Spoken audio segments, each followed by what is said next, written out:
बिस्मिल्लाहिर्रहमानिर्रहीम। अस्सलाम वालेकुम जी, कैसे हैं सब लोग। उम्मीद करता हूँ सब लोग खैरियत से होंगे। आज का जो हमारा टॉपिक है वो है सेकंड ईयर बायोलॉजी से, और सेकंड ईयर बायोलॉजी का चैप्टर नंबर 21 शुरू किया था। क्या नाम था उसका? Cell cycle. उसमें जो आज हम टॉपिक डिस्कस करने जा रहे हैं ये सामने आपको नजर आ रहा होगा।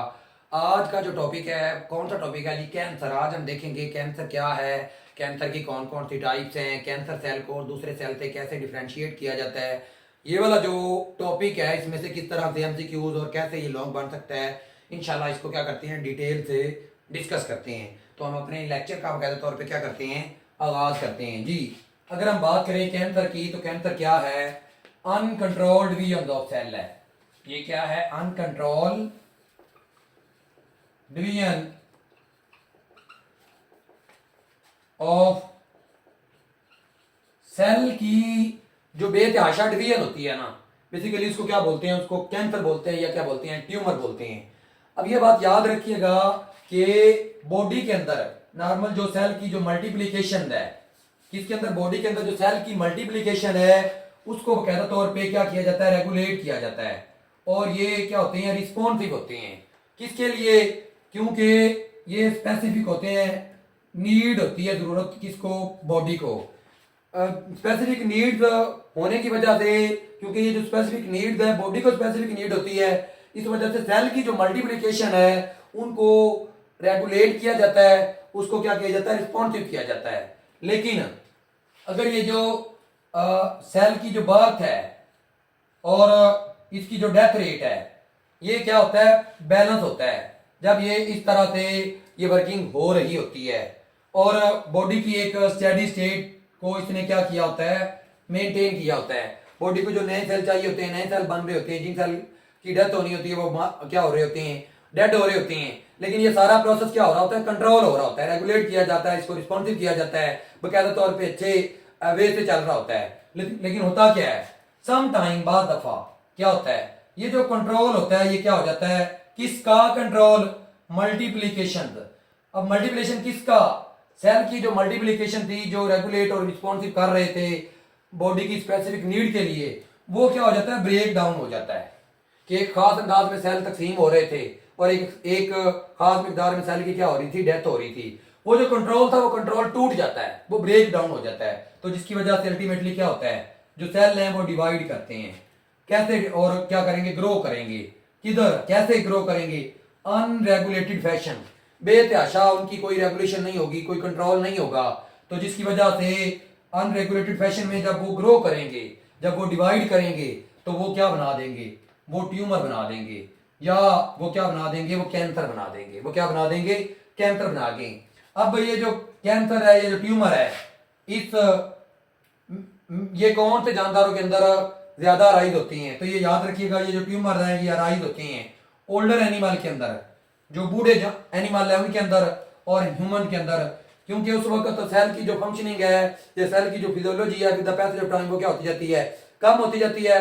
जिसकी वजह से सेल की जो मल्टीप्लिकेशन और इसकी जो रेगुलेशन है और इसका जो रिस्पॉन्सिवनेस है उसके टूटने का खदशा होता है। इस वजह से इस एज में, ओल्डर एज के जो एनिमल हैं या ह्यूमन हैं, उनके अंदर कैंसर होने का जो चांस है वो ज्यादा होता है। अगर हम बात करें ट्यूमर की टाइप की, तो ट्यूमर की दो टाइप्स हैं।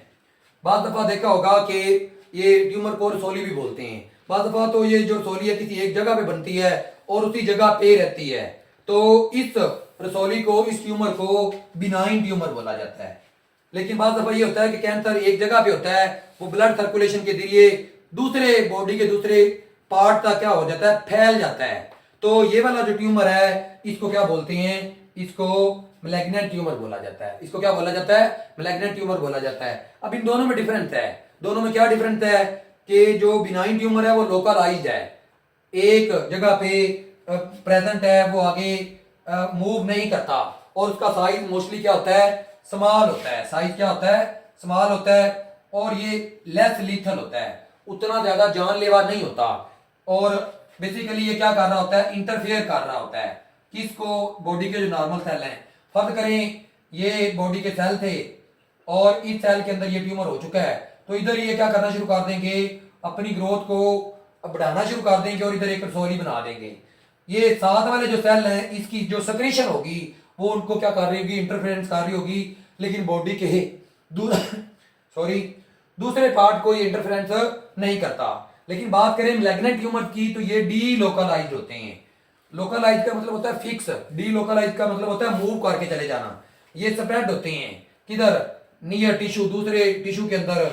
अब ये डिवाइड करते हैं मोर रैपिडली और गेट इनटू सर्कुलेशन और ब्लड में चले जाते हैं। जब ये ब्लड के अंदर चले जाएंगे, मसलन अगर ये बॉडी के नॉर्मल सेल हैं तो ये सेल ने डिवाइड करना शुरू कर दिया, इसके साथ ही ये क्या थी, ये ब्लड वेसल थी, तो ये वाले जो सेल है ब्लड वेसल में चले जाएंगे और ब्लड वेसल के जरिए किसी दूसरे जगह पे जाके दूसरे सेल को ये क्या करना शुरू कर देते हैं, इफेक्ट करना शुरू कर देते हैं।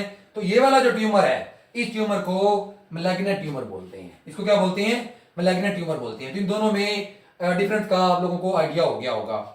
अब ये जो स्प्रेडनेस है, ये ट्यूमर इधर, ये वाला ट्यूमर हुआ था तो ये ब्लड के जरिए दूसरे पार्ट पे जाता है, इसकी स्प्रेडनेस को क्या बोलते हैं, मेटास्टेसिस बोलते हैं। इसको क्या बोलते हैं, मेटास्टेसिस बोलते हैं। मेटास्टेसिस की क्या डिफाइन होगी, स्प्रेड ट्यूमर सेल का स्प्रेड होना एंड एस्टेब्लिशमेंट और बनाना क्या चीज, सेकेंडरी एरिया ऑफ ग्रोथ।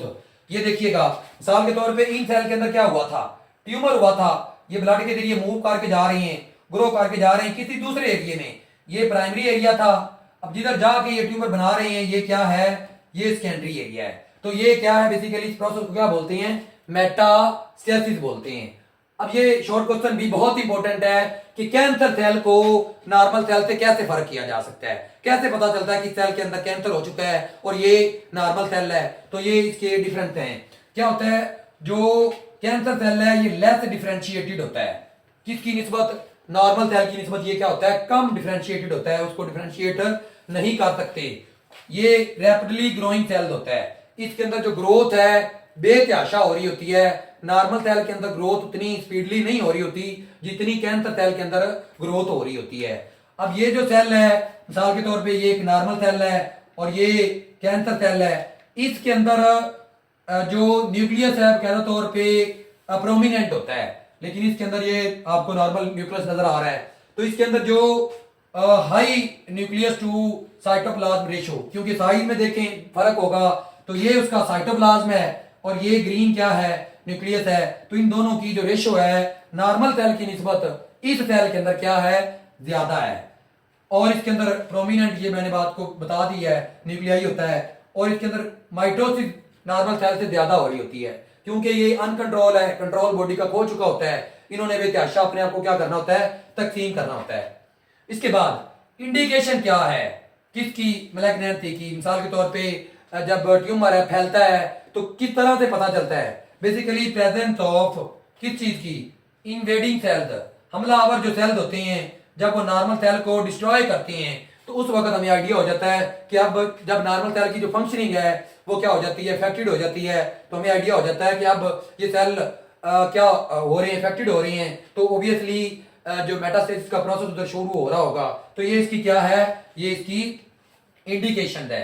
अब इसकी काज क्या है, किस वजह से होता है, एक तो ये है कि म्यूटेशन सबसे इसकी बड़ी काज है। किसके अंदर, सोमैटिक सेल के अंदर।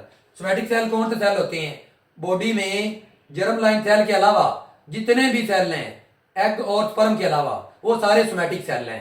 उनके अंदर क्या हो जाती है, म्यूटेशन। म्यूटेशन क्या होता है, चेंज किसके अंदर, जीन के अंदर जब चेंज हो जाएगी तो ऑब्वियसली जो जीन ने प्रोडक्ट बनानी है वो सही नहीं बनेगी, जो अपनी फंक्शनिंग करनी है वो नहीं होगी। मेनली काज तो ये होता है म्यूटेशन हो जाती है, लेकिन सेकेंडरी काज भी है। सेकेंडरी काज क्या है, ये जो म्यूटेशन है इनकी अकामुलेशन हो जाती है। कितनी अकामुलेशन हो जाती है, किसी भी बात दफा किसी सेल के अंदर कम से कम 3 म्यूटेशन अगर होती हैं तो वो जो नॉर्मल सेल है वो कैंसर में तब्दील हो सकता है। ज्यादा से ज्यादा किसी सेल में एबिलिटी होती है कि वो 3 अगर म्यूटेशन हुई है तो बाद दफा उसके अंदर कैंसर में वो कन्वर्ट नहीं होता। तो कम से कम 3 म्यूटेशन कैंसर की वजह बन सकती है और ज्यादा से ज्यादा कितनी 20 जो म्यूटेशन है एक सेल के अंदर वो काज कर सकती हैं, किस चीज का, इस कैंसर की काज कर सकती हैं। अब जब कैंसर हो जाता है तो ये क्या करता है, जैसे मिसाल के तौर पे हमारे सराउंडिंग में अगर कोई बंदा चोरी करना शुरू कर देता है तो जब और चोरी करता है तो घर वाले रोकते हैं, घर वालों की बातें नहीं सुनता, अपने सराउंडिंग में जो लोग हैं उनकी बातें नहीं सुनता, इवन कि हमारा जो कानून है उसको भी उसकी भी धज्जियां उड़ा देता है और अपने काम पे लगा रहता है। तो अल्टीमेटली इस चेंजेस क्या होती हैं? Changes in the cell due to mutation. जब ये म्यूटेशन होंगी तो नॉर्मल सेल के अंदर म्यूटेशन क्या होंगी? तो इस डायग्राम को आपने समझना है, या इसको मैं पढ़ता हूं, इसको डायग्राम को बाद में आपको समझाता हूं। अब होता क्या है, सेल क्या करते हैं? ब्रेक करते हैं क्या चीज? Contact with the neighbouring cell. अपने नेबरिंग सेल से वो अपना ताल्लुक तोड़ देते हैं, ओवरकम करते हैं क्या चीज? रिस्ट्रिक्शन जो प्रोवाइड की जाती है बेसल लैमिला।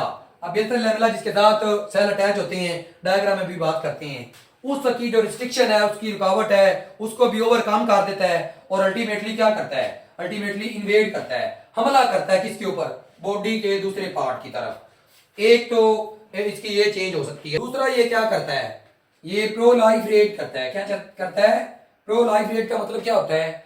मतलब अजाफा होना, तेजी से अपनी तादाद बढ़ाता है। विदाउट क्या करता है? Without considering the check and programme of body. अब बॉडी के अंदर जितने भी काम हो रहे होते हैं बकायदा तौर पे वो प्रोग्राम के मुताबिक हो रहे होते हैं और उनको कोई ना कोई कंट्रोल सेंटर होता है जो उनको चेक कर रहा होता है। सेल की नॉर्मल जो सेल की डिवीजन होनी है, सेल की ग्रोथ होनी है, तो वो एक टाइम तक होती है। सेल ने कितने में डिवाइड होना है, कितनी ग्रो करनी है, बकायदा तौर पे उसको रेगुलेट किया जाता है। ये इसमें हमने बात की थी। लेकिन इसमें क्या करेगा? ये जो है प्रोलाइफरेट करेगा, अपनी तादाद में इजाफा करेगा without considering the check and programme of body. Body का जो चेक एंड बैलेंस है उसको चेक किए बगैर क्या करेगा? अपनी तादाद में क्या करेगा? इजाफा करेगा। अब इस डायग्राम के ऊपर गौर करिएगा। मिसाल के तौर पे ये नॉर्मल सेल है, इन नॉर्मल सेल के ऊपर ये एक आपको लाइन नजर आ रही है। बेसिकली क्या है? बेसल लैमिना है। ये क्या है? Basal lamina. अब होता क्या है? अब ये जो नॉर्मल सेल है, ये नॉर्मल सेल इनके दरमियान ये आपको एक सेल नजर आ रहा है। अभी सेल के अंदर म्यूटेशन हो चुकी है, म्यूटेशन की वजह से ये नॉर्मल सेल से कैंसर में कन्वर्ट हो रहा है। अब होता क्या है? सबसे पहले इसने क्या किया था? इसके ये जो हमसाए हैं इनका ये ताल्लुक तोड़ देता है, ये इनका क्या ले इनका इंटरफेरेंस है, इसको खो देगा। और बाद दफा कुछ रुकावट होती है इस बेसल लैमिला की वजह से इसको आगे पीछे मूव करने में, इसकी रुकावट को भी ये क्या कर देगा? ओवरकम करेगा और अल्टीमेटली किधर चला जाएगा? ब्लड के अंदर चला जाएगा। ब्लड में जाने के साथ जब ब्लड दूसरी जगह पे मूव करके जाएगा तो उधर जाके किसी दूसरे एरिया के अंदर दूसरे सेल को क्या करना शुरू कर देगा? इफेक्टेड करना शुरू कर देगा। तो इस तरह से जिस सेल के अंदर म्यूटेशन हुई है वो क्या करेगा? चेंजेस आई है तो वो इस स्प्रेडनेस की वजह बनेगा। तो एक शॉर्ट क्वेश्चन ये है, एक शॉर्ट क्वेश्चन ये है, उसके बाद एक शॉर्ट क्वेश्चन ये था। ये ओवरऑल जो टॉपिक है पिछले साल ये लॉन्ग क्वेश्चन आया हुआ है। जब पेयरिंग स्कीम चेंज हुई है तो उस वक्त पहली दफा चैप्टर नंबर 21 में से लॉन्ग क्वेश्चन बना है, तो उसमें ये लॉन्ग क्वेश्चन आया हुआ था। तो उम्मीद करता हूँ आपने लेक्चर को बड़े ही ध्यान से देखा होगा। अगर कोई क्यूरी है तो आप कमेंट सेक्शन में पूछ सकते हैं। अस्सलाम वालेकुम।